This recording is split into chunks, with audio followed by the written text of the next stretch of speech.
ভগবান বললেন যে এই যে তোমাকে তত্ত্ব কথা এখন আস্বাদন করাবো, ন মে বিদুষুর অসুর গণা প্রভাবাং মহাশয় দেবসীনাংশ সর্বস্ব অহর্মাদিহি দেবসীনাংশ সর্বস্ব। ন মে বিদু সুর অসুর গণা প্রভাবাং মহাশয় অহর্মাদিহি দেবানা মহর্ষিনাংশ সর্বস্ব। এই যে তোমাকে যে তত্ত্ব কথা বলবো, এই তত্ত্ব কথা মহর্ষিরাও জানে না, দেবর্ষিরাও জানে না, দেবতাগণ জানে না, গন্ধর্বগণ জানে না, অসুরগণ জানে না, কিন্নর এরা কেউ জানে না। এই তত্ত্ব কথা একমাত্র কে জানে? এই তত্ত্ব কথা জানে একমাত্র আমার অন্তরঙ্গ ভক্ত।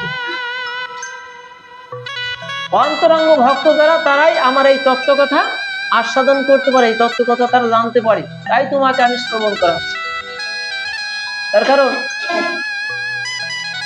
এই তত্ত্ব কথা, আমার ভগবত তত্ত্ব কথা আমাকে ভগবান রূপে ব্রহ্মাজি, সেও আমাকে ভগবান রূপে চিনলেন না।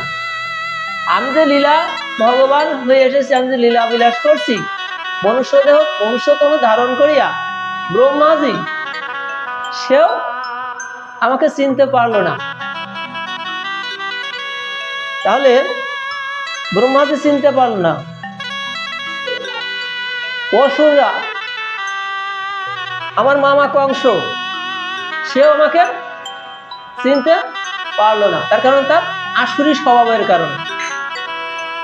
আমাকে চিনতে পারলো না জরাসন্ধ, আমাকে চিনতে পারলো না শিশুপাল।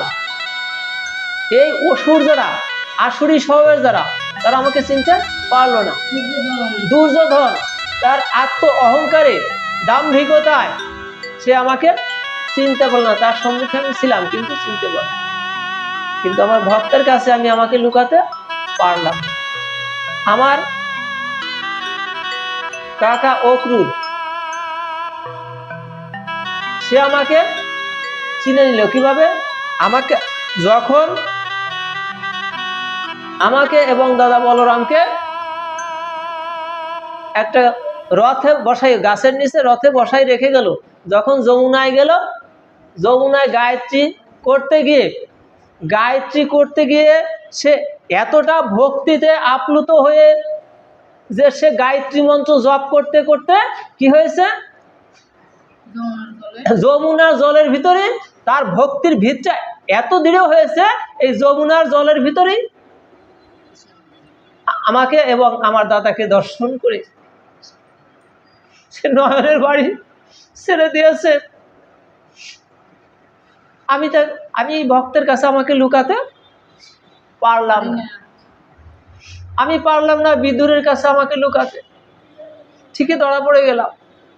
এই জন্যই আমার এই তত্ত্ব কথা একমাত্র ভক্ত যারা, তারাই আস্বাদন করতে পারে। আসুরি স্বভাবে কখনো আস্বাদন করতে পারে না এই তত্ত্ব কথা।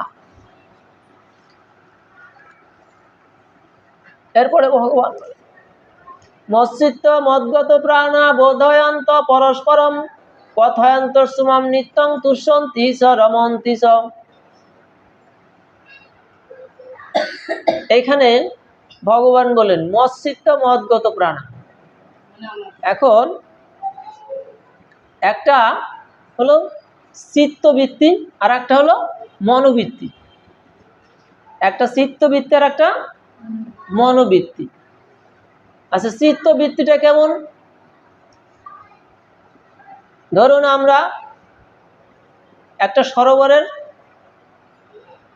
তীরে গিয়ে দাঁড়িয়েছি, ওই সরোবরের ভিতর অসংখ্য পদ্ম ফুল প্রস্ফুটিত হয়ে আছে।